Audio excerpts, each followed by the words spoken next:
नाशिकच्या अंजनेरीवर अडकलेल्या पर्यटकांची सुटका करण्यात आली आहे।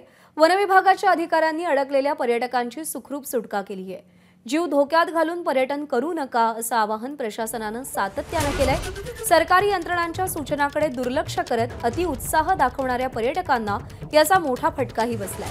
अचानक जोरात पाऊस आल्यानं अंजनेरी पर्वतावर अडकलेल्या पर्यटकांची वनविभाग आणि आपत्ती व्यवस्थापनाच्या टीमनं सुखरूप सुटका केलेली आहे। अनेक तासांपासून पर्वताच्या माथ्यावर हे पर्यटक अडकून पडलेले होते। रविवारी दुपारच्या सुमारास अचानक पाऊस वाढल्यानं हे पर्यटक अडकले। संध्याकाळच्या सुमारास या सगळ्या पर्यटकांची सुटका करण्यात आली। वनविभागाच्या अधिकाऱ्यांनी मानवी साखळी करत सगळ्या पर्यटकांना खाली आणलं। जीव धोक्यात घालून पर्यटन करू नका असं आवाहन सातत्यानं यंत्रणांकडून केलं जातंय।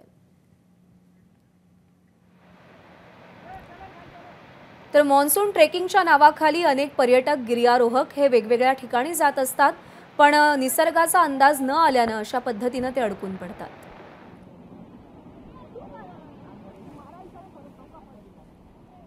आणि यानंतर पुन्हा एकदा बातम्यांचा वेगवान आढावा।